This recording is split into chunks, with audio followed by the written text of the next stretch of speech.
Hello guys, how are you. मैं हूं रवि मल्होत्रा और ये है मेरी स्कॉर्पियो एन।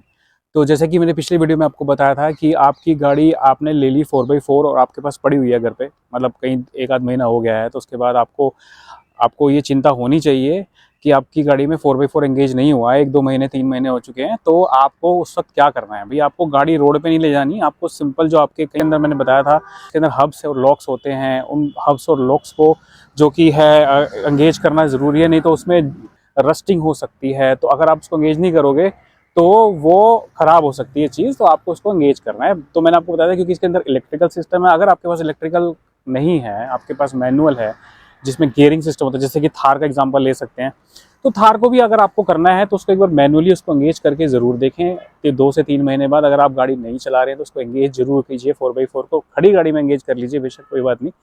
वैसे ही इसका जो सिस्टम है वो इलेक्ट्रिकल है, तो इलेक्ट्रिकल सिस्टम को आपने अगर एंगेज करना है तो उसको एंगेज करने के लिए आपको जो इसके नॉब के अंदर जो इसके अंदर दे रखे हैं, पहले आपको 4 लो को कनेक्ट करना है, फिर आपको इसके जितने भी मोड्स हैं उनको आप कनेक्ट करोगे तो 4 हाई में जाके कनेक्ट होंगे।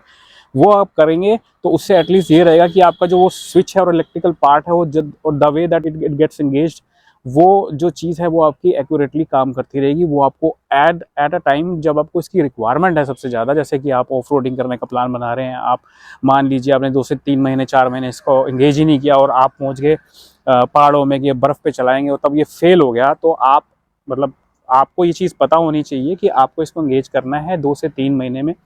वो एंगेजमेंट का मैंने आपको पिछले वीडियो में बताया था वो कैसे करना है, आप उसमें पीछे वाले वीडियो को जाके देख लीजिएगा। अब रहेगी बात इसकी कि भाई दो हमने वो काम तो कर लिया, लेकिन अब इसके बाद इसको 4x4 में चलाना भी है। और आपको एक चीज़ और मैं बताना चाहूँगा कि 2 तरह की गाड़ियाँ मार्केट में आती हैं, एक तो फुल टाइम 4 व्हील ड्राइव और एक आती है पार्ट टाइम 4 व्हील ड्राइव। तो जो महिंद्रा अभी तक गाड़ियाँ बना रहा है वो पार्ट टाइम 4 व्हील ड्राइव्स हैं। जैसे कि ये कि एज एंड व्हेन जब आपको ऑन डिमांड है, मतलब जब भी आपको डिमांड है, आपको ज़रूरत है, रिक्वायरमेंट है, आप 4x4 एंगेज कर सकते हैं। तो जो फ्रंटल जो इसके व्हील्स हैं वो ओपन डिफरेंशियल रहते हैं, ठीक है, वैसे नॉर्मली फिर वो एंगेज हो जाते हैं और उसमें भी पावर आ जाती है। तो नॉर्मली ये उस तरीके का सिस्टम है जिसे हम बोलते हैं पार्ट टाइम। तो जो पार्ट टाइम गाड़ियां होती हैं उसके अंदर वाइंड अप की एक प्रॉब्लम हो सकती है।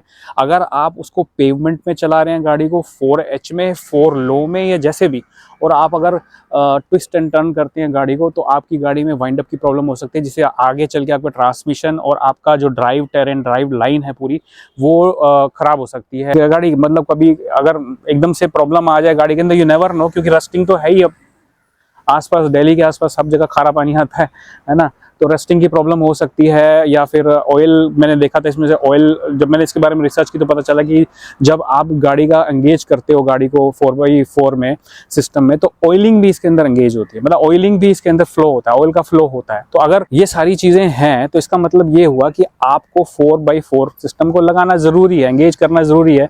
वंस इन 2 मंथ्स और 3 मंथ्स वो करना बहुत ज्यादा जरूरी है, क्योंकि जो इसमें ट्रांसफर केस होता है ना, आपको मैं थोड़ा सा ट्रांसफर केस की क्लिप लगा के दिखाऊंगा। चलो जी, एक बेसिक अंडरस्टैंडिंग ले लेते हैं इसके बारे में कि कैसे ट्रांसफर केस काम कर सकता है। जैसे आप देख रहे हैं जो पिछली वाली जो ये शाफ्ट है ना, ये इसको बोलते हैं रियर शाफ्ट, जिससे आपके रियर व्हील कनेक्टेड रहते हैं, ठीक है। नॉर्मल 2 व्हील ड्राइव में वो ऐसी नॉर्मली घूमती है और आपके व्हील्स को घुमाती है। जैसे ही आप 4 व्हील हाई सेलेक्ट करते हैं तो जो फ्रंट शाफ्ट है ना उसके अंदर पावर आ जाती है। ट्रांसफर केस हुआ आपके सामने।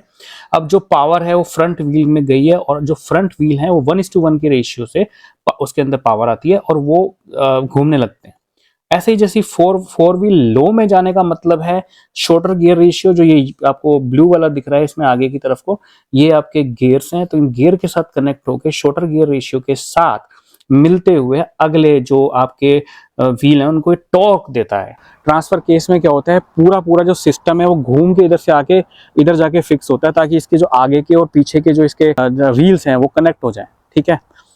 तो वो मैं आपको दिखाऊंगा वो कैसे होता है सिस्टम। अगर इतनी सारी चीज़ें इन्वॉल्व हो रही तो 101% आप अगर इसको कनेक्ट नहीं कर रहे हैं, वो एक ही जगह स्टिल है, तो इन फ्यूचर अगर वहाँ रस्टिंग हो जाए या वहाँ पे अगर ऑयल मतलब कुछ और ऑयल में ब्लॉकेज वगैरह हो जाए तो वो सिस्टम आपका ठीक से काम नहीं करेगा, वो जाम हो सकता है, ठीक है। तो इस सिचुएशन से बचने के लिए मैं ये वीडियो बना रहा हूँ ताकि मेरे फेलो स्कॉर्पियन यूजर्स और 4x4 यूजर्स को ये बात पता रहे, जो ले तो लेते हैं गाड़ी। जैसे मेरे पास भी ज़्यादा यूसेज नहीं है क्योंकि मैं कहीं ऐसी जगहों पे जाऊंगा तो चलाऊंगा, बाकी हम जैसे लोग क्या कहते हैं शौकिया तौर पे लेते हैं कि हाँ भी चलाएंगे, जब जरूरत पड़ेगी तभी जरूरत पड़े तो हमारे पास ऐसी चीज़ हो। लेकिन हम इस चीज़ को भूल जाते हैं कि उसको एंगेज करना ज़रूरी है। तो इसीलिए मैं वीडियो बना, और आप भी प्लीज़ अपनी गाड़ी को ऐसे ही एंगेज करते रहिए ताकि आपको जब ज़रूरत पड़े 4x4 की तो आपकी गाड़ी आपका साथ दे, आपको कोई भी इशू का सामना ना करना पड़े। ये गियर न्यूट्रल में होना चाहिए, क्लच दबा होना चाहिए। मैंने सबसे पहले 4 लो को एंगेज कर लिया है यहाँ पे, ठीक है। 4 लो को एंगेज करके पहला गियर लगाया है। हार्ड पेमेंट में चलाने का मतलब है, हार्ड पेमेंट में मत चलाना। हार्ड पेमेंट में चलाने का मतलब है कि आपकी गाड़ी के टायर्स जो हैं वो और आपका ट्रांसमिशन सिस्टम ख़राब हो सकता है। तो ज़रूर चलाना तो ज़रूरी है, देखो लगाना ज़रूरी है, ठीक है। अभी मैं स्ट्रेट लाइन में चल रहा हूँ, हालांकि ये भी थोड़ा थोड़ा हार्ड है कहीं कहीं जगह से, क्योंकि इसमें भी टायर में स्लिपेज तो होगी नहीं, तो इसीलिए मैं इसको जो है स्ट्रेट ही चला रहा हूँ। हाँ, मैं गाड़ी को मोड़ने लगा हूँ तो मैंने हटा लिया है 4x4, देखो जैसे कि आप देख सकते हैं हट गया, ठीक है। अब मैं गाड़ी मोड़ लेता हूँ, उसके बाद मैं 4 हाई में एक बार गाड़ी चला दूँगा।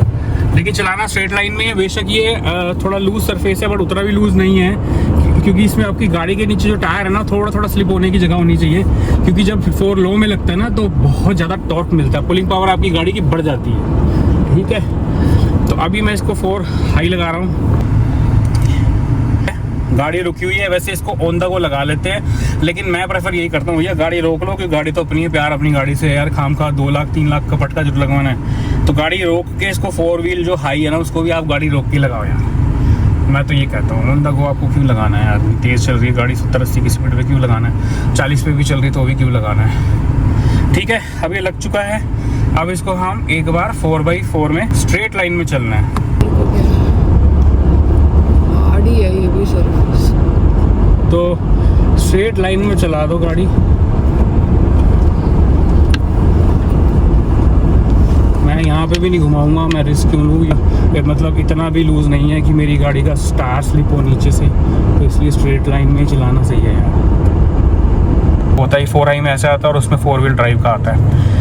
तो ये ज़रूर याद रखिए कि आपको गाड़ी का 2-3 मंथ्स के अंदर आपको ये 4 हाई और 4 लो लगा के कुछ ऐसी ही जगह, जैसी जगह पे मैं चला रहा हूँ उस पर आप गाड़ी को चला दीजिए, स्ट्रेट लाइन में चलाइए, ताकि आपकी गाड़ी में वाइंड अप का इशू ना हो जाए, आपका ट्रांसमिशन वाइंड अप ना हो, ड्राइव लाइन से रिलेटेड कोई इशू ना हो। एक चीज़ का और ध्यान रखो, जब आपने ये चला दिया है 4x4 में, तो ये भी एक यूजुअल प्रैक्टिस रखना कि इसको आपने बैक गियर लगा के कुछ मीटर्स स्ट्रेट लाइन में या घुमा के जैसे भी है 4x2 मोड में ही थोड़ा वापस ले लो यार, क्योंकि अगर इसमें कोई हब या कोई लॉक वगैरह कनेक्टेड रह गया ना तो पीछे ले लो गाड़ी को। गाड़ी पीछे लेने से क्या होता है, कुछ भी अगर कहीं से भी कोई इशू है, कहीं से कोई चीज़ अटकी रह गई है तो वो निकल जाए, लॉक्स वगैरह रिलीज हो जाए अच्छे से। तो जो नेक्स्ट वीडियो में बनाने वाला हूँ वो वाइंड अप के ऊपर बनाऊंगा, क्योंकि वाइंड अप की जो इससे रिलेटेड जो इन्फॉर्मेशन है, क्योंकि इंडिया में 4x4 का ट्रेंड नया है। पहले कुछ लोगों के हाथों में 4x4 कार्स होती थी,